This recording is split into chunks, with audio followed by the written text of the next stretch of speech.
So welcome everyone. My name is Lara Waldman. I am the Abundance Activator, helping you to manifest more money into your life and your business in alignment with your soul's purpose.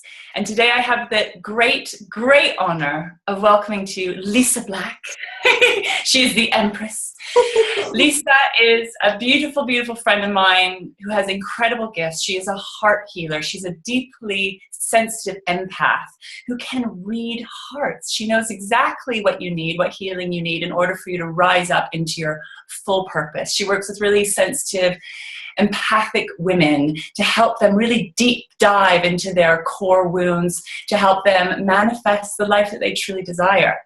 It's absolutely gorgeous work. And Lysa's also the author of 2 books, and she's recently birthed her 2nd book, which is Divine Purpose, 13 Principles to Ascension. And they're gorgeous. I've had a chance to dip into them. So welcome, Lysa. It's such a great pleasure to have you here. Oh, thank you, glorious Lara. I'm so excited for this conversation and so grateful to be with you, darling. Oh, me too. So Lysa and I were working together. Lysa was helping me with some of my heart healing. And what came really clear, and what's become really clear, are these things called mother-father wounds. And we've been having conversations about how our mother and father wounds are connected to our financial abundance. So I've wanted to interview Lysa so that you can hear her wisdom on heart healing and how this can help you bring in more abundance into your life, in all areas of your life, but particularly we're going to be speaking about financial abundance today.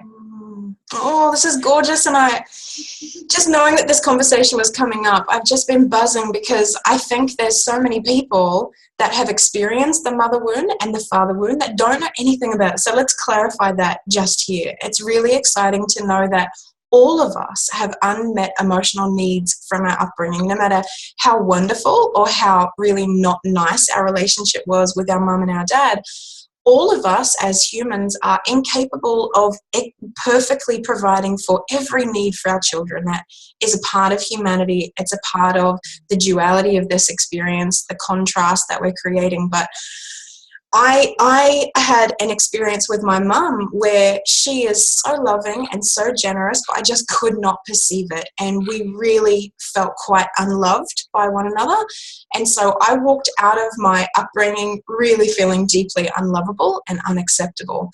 And so when you feel that way, it just infiltrates every experience. It was affecting my relationship with men, but my relationship with money.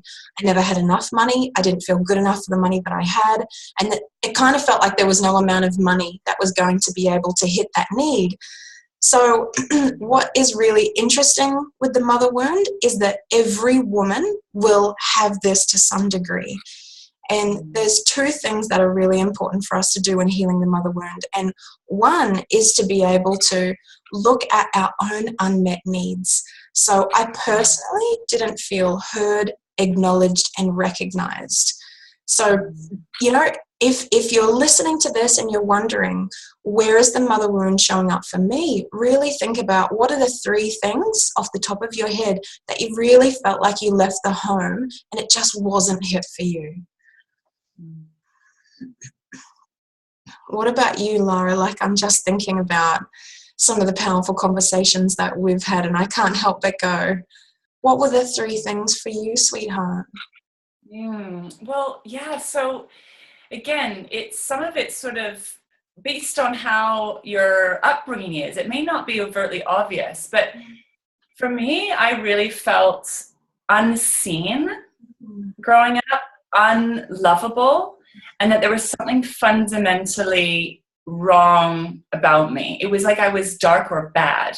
Yeah. And there was some feeling that I just wasn't seen or loved by my parents. Now, of course, they loved me. If they heard this, they'd be quite devastated. But that's really how I felt. And it's had a huge impact on how I show up in the world. And the ease with which I allow my life to flow. So it's been a big journey for me working through this stuff. And it's amazing how much it affects us as well, I think. I think what's really interesting is even hearing you beautifully describe the word flow is that we so much equate money and finances to fulfilling our needs. And when we don't feel there's a way to fulfill our emotional needs, it tends to be reflected back in money.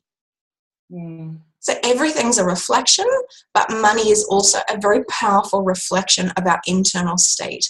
And for me, that's why healing the mother wound is so, so crucial, is that unless we can really feel like we can receive those things, it doesn't even matter how much money there is anyway.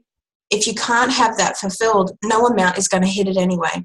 As we make fulfilling those emotional needs our priority and prerogative, I have seen in my own life and the lives of the people that I serve and work with that it's reflected every time.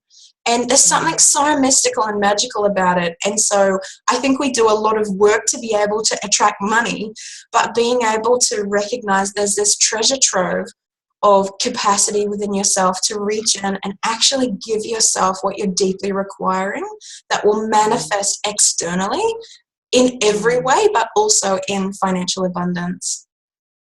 Yeah, that's so, so true. And when you're speaking, what I'm aware of is that you can call in money, you can use all your manifestation tools. But for me, like there was this real core wound of I'm not worthy or I don't deserve it. I'm not lovable. So I couldn't fully bring it in. And actually what I did even before doing this money manifestation stuff was that I just ignored money. I completely turned my back to it. Like, I don't need you, money. This isn't, spiritual. But basically it was a total abandonment of me, I realized. Yes. Because that was what I kind of believed about me, that I wasn't really worthy of that. And then when I worked on trying to bring money in and manifest it, it was like I actually couldn't let it in. It was like it was just hovering on the outside. So it's been this practice of like that deep, deep self-love and self-nurturing and feeling worthy enough that it's okay, that I don't have to struggle anymore, that fight, kind of fighting against life. And it's just so deeply powerful, this work. It is. And I think fulfilled on a deep level. Yes. And you're just reminding me that so much of our perception of a scarcity around money is actually a scarcity around our own capacity to have our needs met. And so we all know that feeling, that feeling, I remember times in my life when I didn't know how we were going to get through the week, and it's this gaping feeling. And if you pay attention to that feeling, it has a connection back to times when we didn't know if we were going to have our emotional needs met. We didn't know if we would be heard, if we would be seen, if we would be acknowledged, recognized, witnessed, loved, embraced, and held in the truth of who we are. And those things, for me, there's two ways to be able to receive these things, and it's intuitively trusting yourself to know which one comes first. With every one of my clients, everyone's different.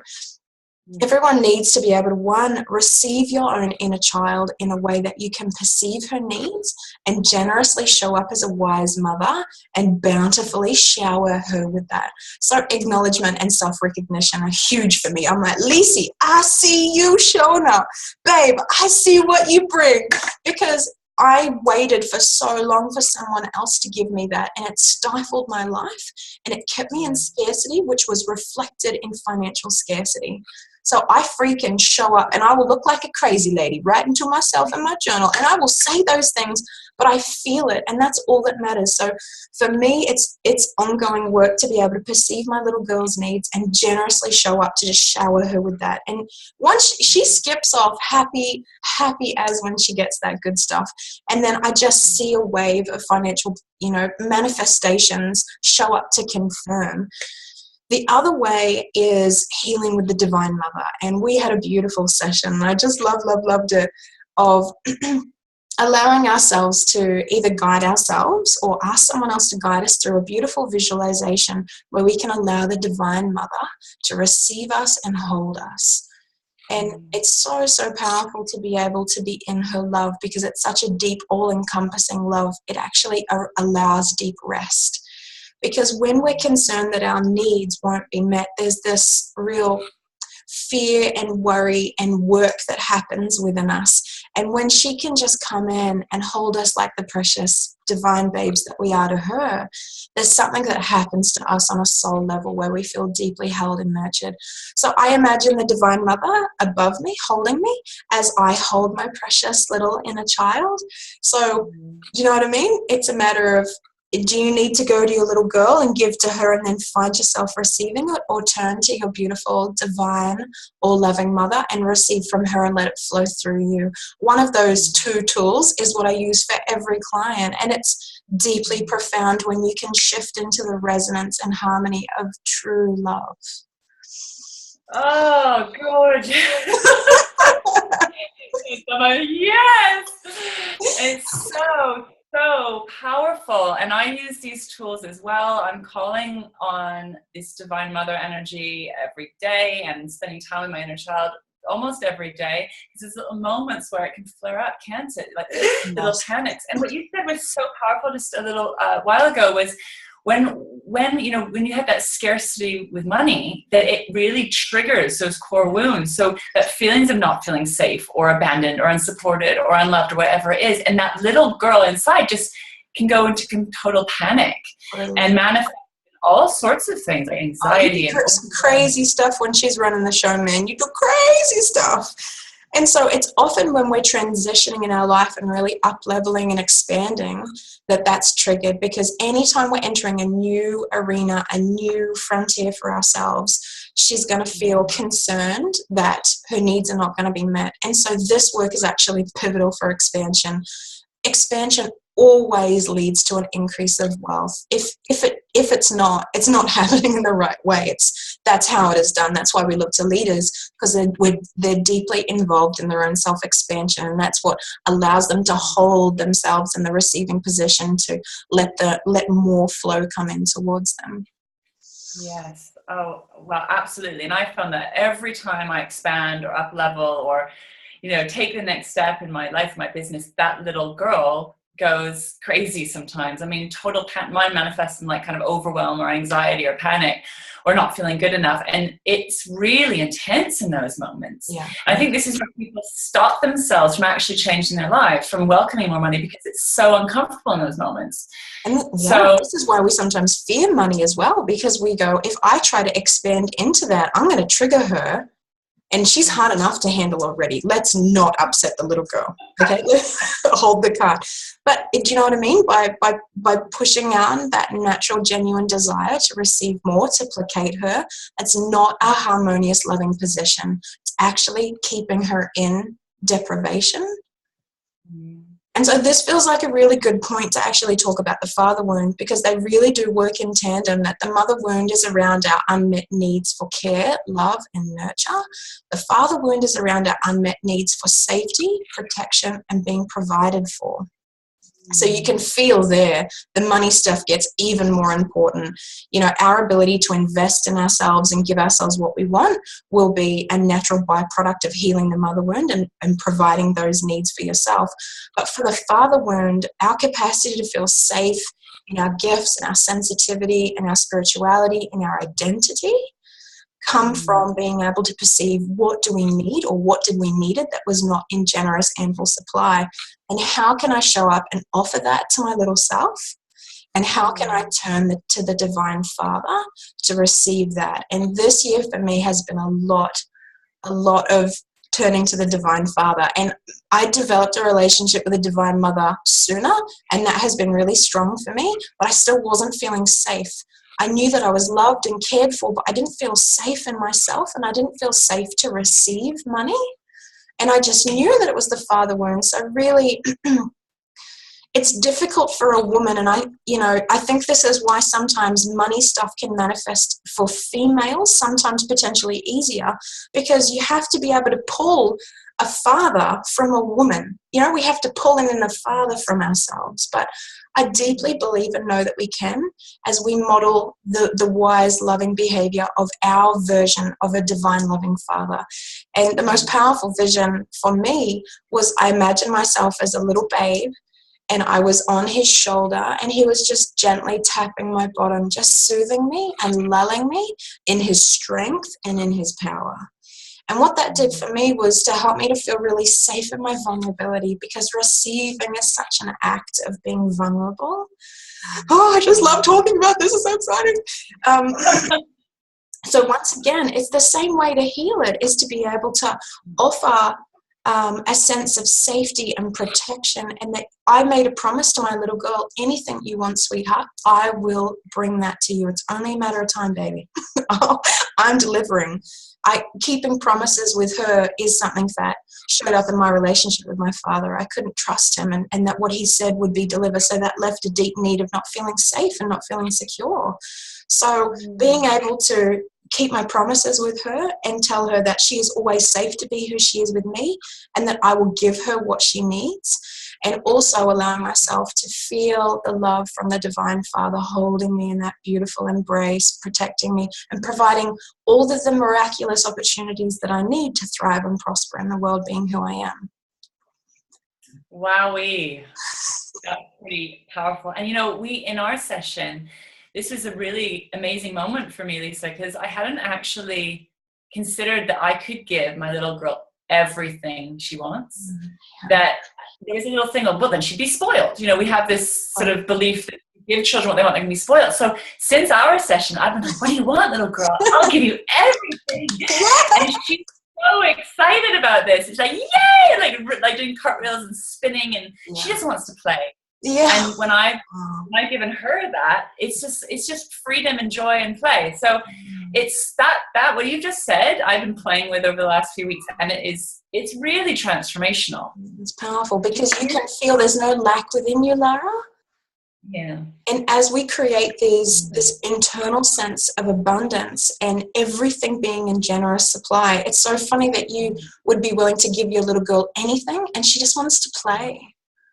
Do you know what I mean? I think if we're going to give her she's going to have the pony with the diamond ring with the trip to France and Italy on the side. And do you know what I mean? Not that any of that is bad if you're wanting it, but I think we conjure up these images that our children want, more than we can provide. And it's simply not true. That the needs that they genuinely want are the needs of our children, and they're human, they're fundamental, they're so worthy and deserving.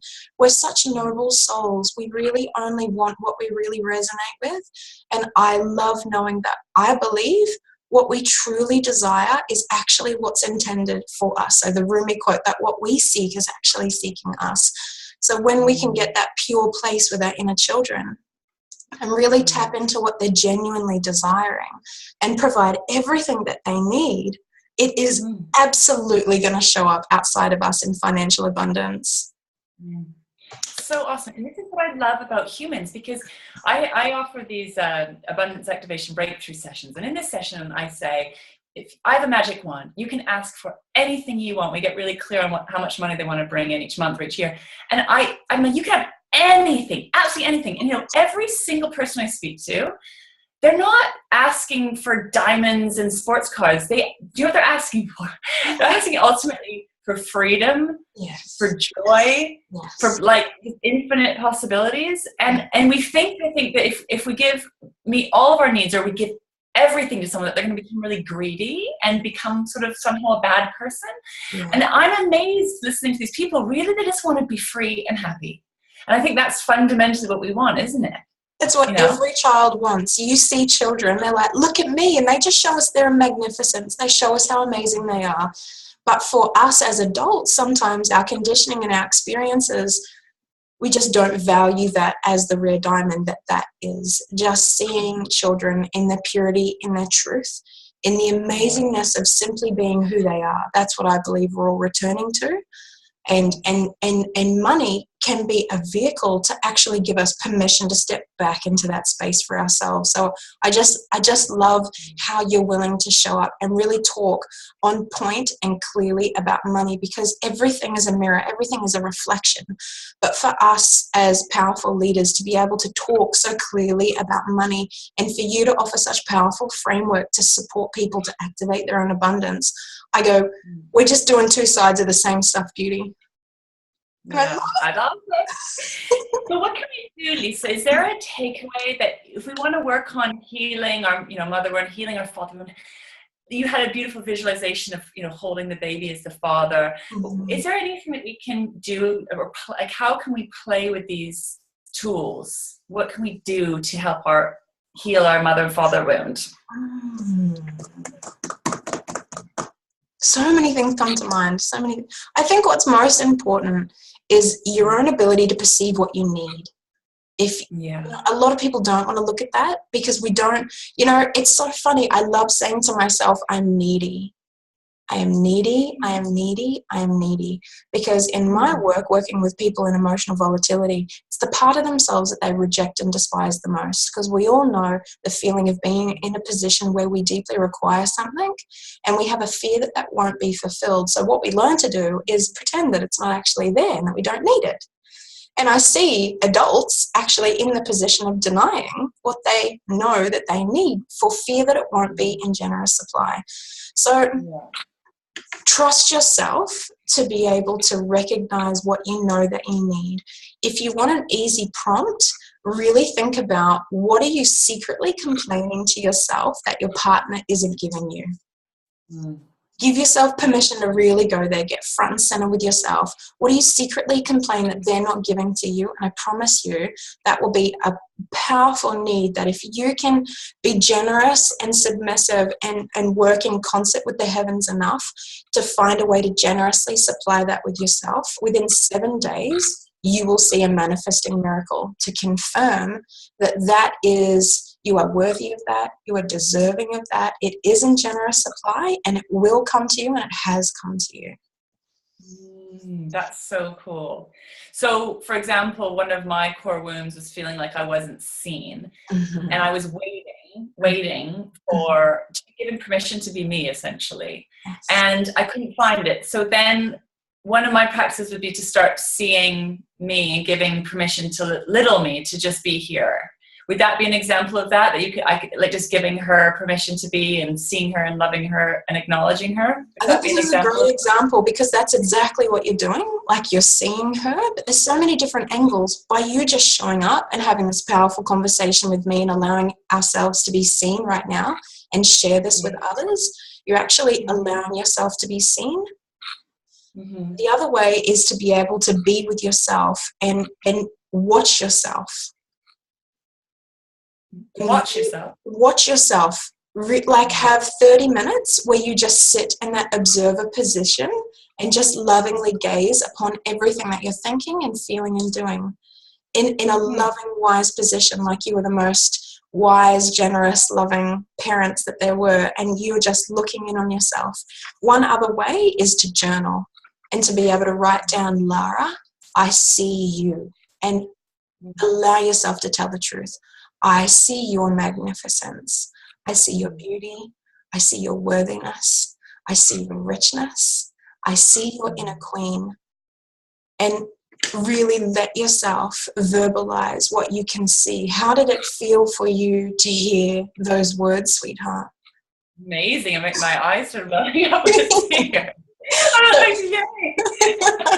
And so that's cool because if there's someone that you trust and that you can do this with, that was me seeing you. I'm telling you what I see in you.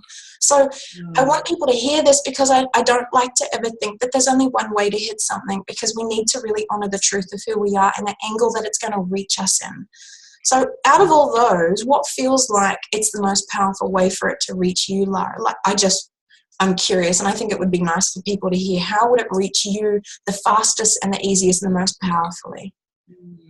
Well, what I play with is the one where I like just talk to her, and I'll sit in kind of meditation and close my eyes and I'll feel her, and wow, tell me how you're feeling. What are you feeling? And then I'll tell her, talk to her, and kind of as you would a little kid who's, feeling upset or whatever, you would talk to them and reassure them and tell them how amazing they are and stuff. So I go and say, you have permission to be here. You're lovable. You're good enough. And I'll talk to her. And that really calms my inner child down.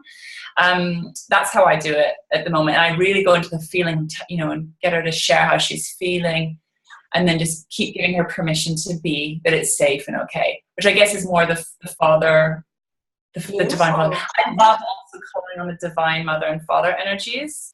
That really works for me as well. And that feels like I get to receive that. So the first one is me giving to my inner child. And for me, the divine mother and father energies is about kind of me receiving that. And that really calms all down as well for me. Oh, I adore you. I love hearing what you're doing. Do you know what I mean? It's so nice for people to hear our personal practice, because we have so many judgments around ourselves and why we need to do this work. And it's everyone on the planet is doing this work in their own way. Some are doing it more consciously than others.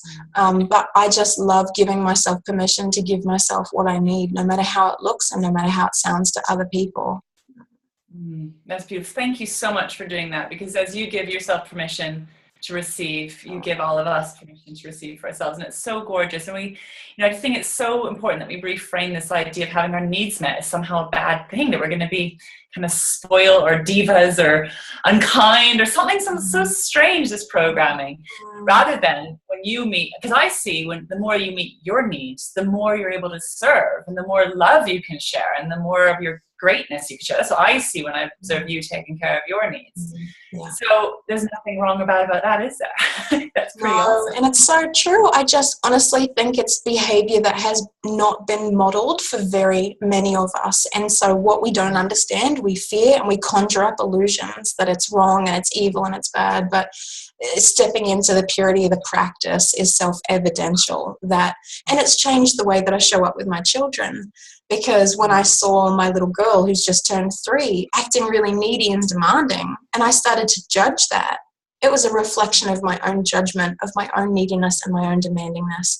I stopped what I was freaking doing, sat down, and I was just with her. She didn't need me to say anything or do anything. Just gave her my presence and my devotion. And her behavior changed straight away. And so it's only by acting on this that you can actually gain that experience to confirm that you're not going to turn into an egotistical, arrogant, narcissistic, pig-headed ruler. It's not actually true. You actually get more generous and more compassionate and more accepting, because what we bring inside of us, we can extend outside of us. Yes, absolutely. And, the reflection of that is welcoming more financial abundance, isn't it? It's like that can then just flow in, because you allow yourself to receive it. It doesn't need to be big drama anymore. No.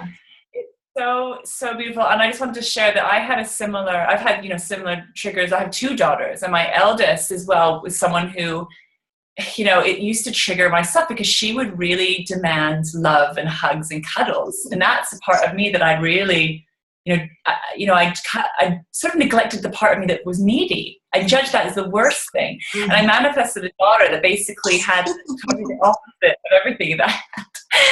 And I thought, wow, she's just open arms, just ready for love, and really willing to receive it and wanting to receive it. And she's really shown me that all she needs from me is just my presence, like you said, your daughter, just to show up in love, not have to do any kind of weird shutdown. And she demands it. My daughter demands to be loved and honored and seen. And it's so beautiful, because she's shown me where I haven't been willing to do that for myself. So I think our children are such amazing mirrors. Well, everyone's an amazing mirror, but especially when you have you're a woman who has a daughter as well. Yes. So she's been an incredible teacher. And my daughter will go around saying, "I'm amazing." We could take a leaf out of her book. Yeah. I think, oh my God, that's amazing. You feel amazing, but you're not allowed to feel amazing, in this world. And I thought, I've spent thousands of pounds to feel good about myself, and she just feels good about herself. and I'm like, this is incredible. But what was so interesting for me was that even me, that helps people with this stuff, was thinking, but you're not allowed to say that. You're not allowed to go, "I'm amazing." That's considered egotistical and arrogant. And I've been watching this going, wow, how crazy all this program we've got going on that might stop us from really feeling wonderful, having our needs met, shining in the world, being that wealthy, abundant woman where are we kind of shrinking ourselves or holding ourselves back in fear that we're judged or whatever. Yeah. And someone tells us that we can't be as amazing as we think we are. Yeah. Oh, wow. Thank you so much, Lysa. It's been so amazing to talk to you about this, because this is deep, deep stuff, isn't it? We're just kind of scratching the surface here. But we hope that you've got something to kind of sit with and play with in terms of looking at your mother and father wounding to help you manifest all the beautiful things that your heart and soul is just waiting for, that you're born to experience and to receive. And that's what we both want for you, is that you reconnect to the truth of who you are and shine in the world and enjoy your life fully. So beautiful, Lysa. I'm going to put a link to your book below. What is your website? How do people contact you or find out more about you if they would love some Yes, you can look me up heartmagic.co.nz, and you can find me on Facebook, Lysa Black, that's Lysa. And I just wanted to show everyone my new book, Divine Purpose. And what I really love about this book is that the first 2 chapters, one is on healing the mother wound, and the second chapter is healing the father wound. And this book is comprised of real life stories of people who have really healed this, and it shares the personal details of where they were and then where they got to after healing it. And I just really love that, receiving permission to write these stories. Nobody in these people's lives know that this stuff happened. This is, the parents didn't know, the children didn't know. I was privileged to access this sacred information, and what it does is it really helps us to see ourselves. There's 12 different stories, 12 different people who have been through loss and who have allowed healing into their world. And what it does, I believe, is that it unites us. Is that when I do all of this emotional healing work, what I see and what I know is that we all deeply have the exact same emotional needs. And we don't want anyone to know. We like to keep it a secret. I'm really needy, but I'm not going to tell you. I'm just going to pretend. I'm not going to say that, because then you won't like me. And if you actually knew who I really was, then you would judge me for that. So I'm going to pretend that I'm like this. Am I doing it right? No. And there's so much work that we go into, but the truth is that we are all needy. We are all deserving of the love that we desire, and I really believe that we can all be intuitively led to heal and step into our power and reclaim our divinity. Wow, beautiful. Thank you, Lysa. What a great honor to spend this time with you today. Thank you so much for sharing your gifts with us. Thank you so much for being here with me. Thank you, Lara.